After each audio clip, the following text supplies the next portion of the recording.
Hello everyone, I am Sahar Gharachorlou. Welcome to my channel. I'm deeply grateful for your presence and I hope you enjoy my content if you're revisiting the channel. So as you know, I'm a metaphysical therapist, a life coach and author of 2 books. A question that has been asked by a lot of people who want to become metaphysical therapists is that from where do we start? What is metaphysical therapy? Is there a book we can refer to? How do I learn? What do I learn? So the topic is very vast, and it is important that we understand and how it works and our fundamentals are clear. Like someone asked me a few days ago, I want to learn about metaphysics. Now metaphysics and metaphysical therapies are 2 different things. Metaphysics is the science of understanding energy and energy in its essence and how it functions. What is the motion of it? What does it cause? All those things. Everything to do with energy itself is metaphysics, and it's the science. And it explains it from a physical point of view. When we talk about metaphysical therapies, we are talking about a totally different topic. We are talking about knowing and understanding energy and then understanding how you can bring that energy and make it functional within your system as per what you desire to be the outcome. It is using energy to realign and reprogram and redesign and reorient your whole system, so that is metaphysical therapies.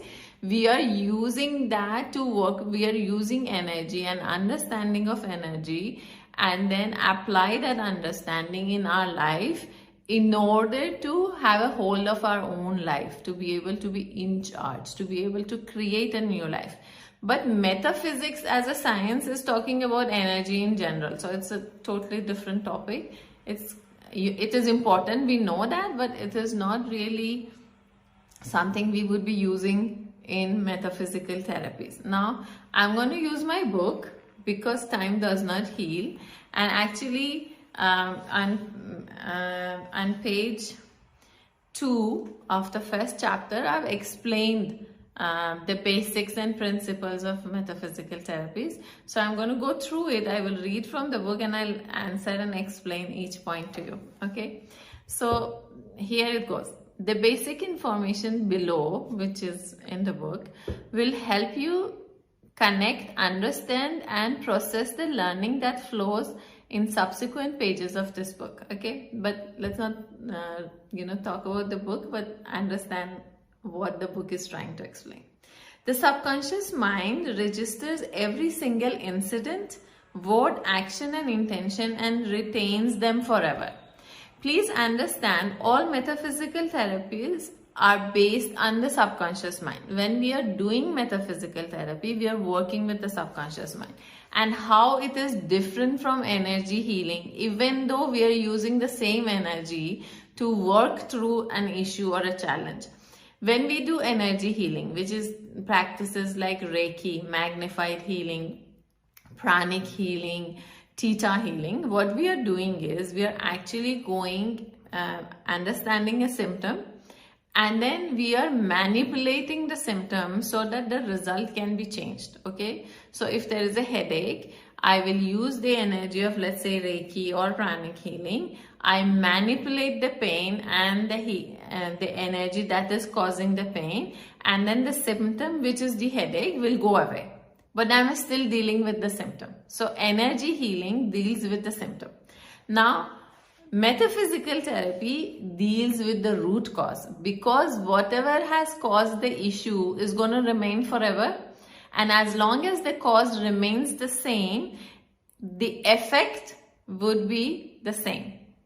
It may show up in different situations with different people in different phases of life, but the effect is going to be very similar, and that is what we call patterns. If you have a patterns with relationship, with money, with your career, with your dealing with people, it is because the cause has not been resolved. Okay, so with metaphysical therapies, we understand the cause, the root cause, using the concept and fundamentals of energy, and actually using it in accordance to the person's soul journey and their memories and their conditioning and belief systems and everything that they have in their universe.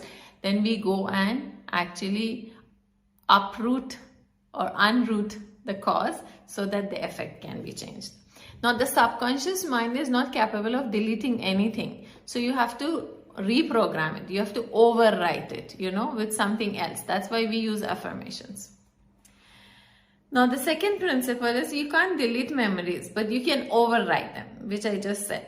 In other words, make another reality more powerful through revisiting and re-experiencing them to change the outcome. That's your current experience. The outcome is your current experience.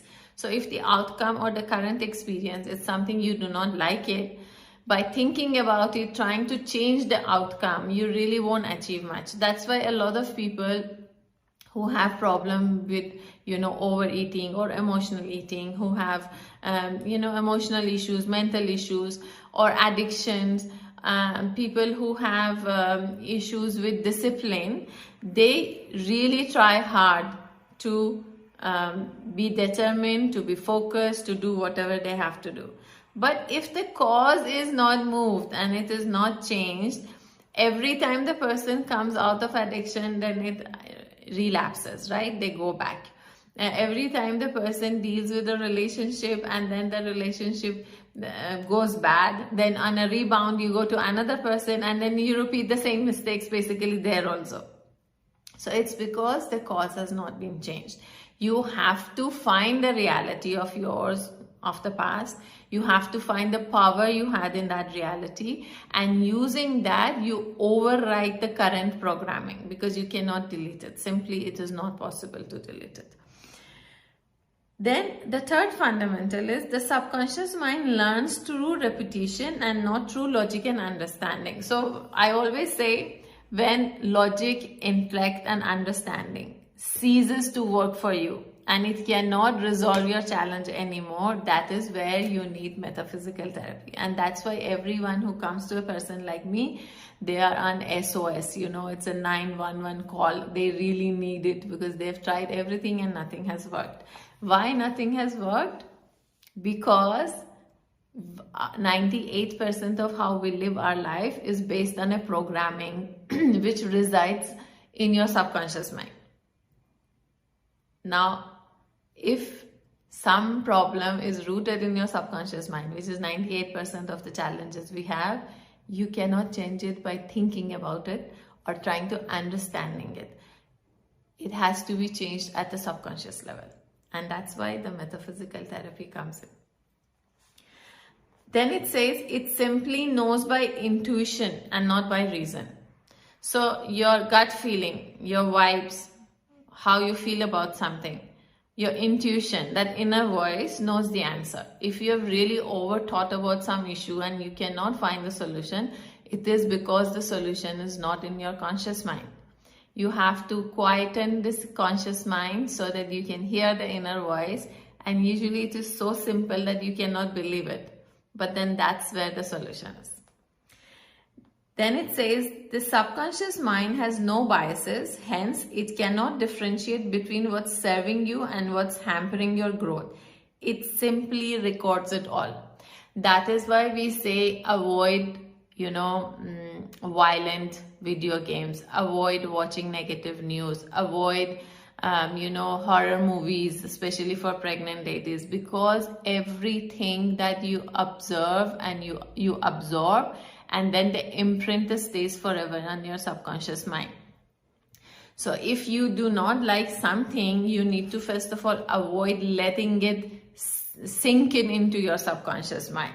You need to understand that the subconscious mind is like a it's like this phone on which I am recording this video. The phone doesn't understand what I'm saying is good for you or is not good for you. You need to understand that. And if you feel what I'm telling you or what you're hearing in this video is not serving you, it's making you feel heavy and giving you a sense of discomfort, and it's, your body is reacting to it in an unpleasant manner, you need to immediately stop it. It doesn't matter, it may serve the whole world, but if it is not for you, you should not take this intake, because whatever you intake is going to stay there forever, and then it will give you output according to your intake. The law of attraction, right? So please be very mindful and aware of what you absorb in your life, because it's going to stay for forever till you actually change it. And the subconscious mind comprises over 90% of your mental capacity. This we all know. It is 6,000 to 10,000 times more powerful than your conscious mind. That is why no matter how hard you try, you are unable to develop a habit. That is why to change a habit and develop a new habit, you need 91 days, because it learns through repetition. Have you watched a child learning to walk? How many times a child falls? So if the child sits down and starts logically analyzing, I have fallen twice, now it means I am not good enough and I cannot walk forever. The child will not walk. But thankfully, the child doesn't have that sense of logic as yet. So it keeps trying, and then it keeps repeating, and then eventually masters it, and then eventually start not only walking but also running. We learn driving in the same manner. We learn swimming in the same manner. It's very difficult when it comes to mental and emotional issues to realize that it's the same thing. The same technique is going to work even in those areas. Now, the vividness and impact of each experience depend on intensity of the feelings associated with it.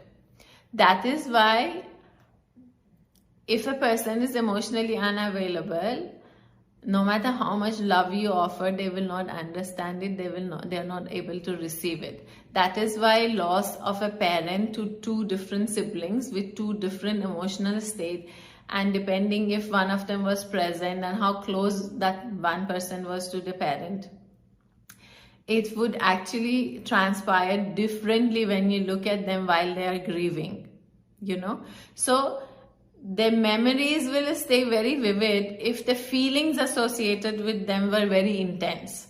And because mostly unpleasant experiences cause more intense feelings, most people remember unpleasant experiences. If we ask them, tell me 10 good memories and 10 bad memories, first the 10 bad memories would be listed, and the feelings and the charge and the energy with it shows up. They can have teary eyes.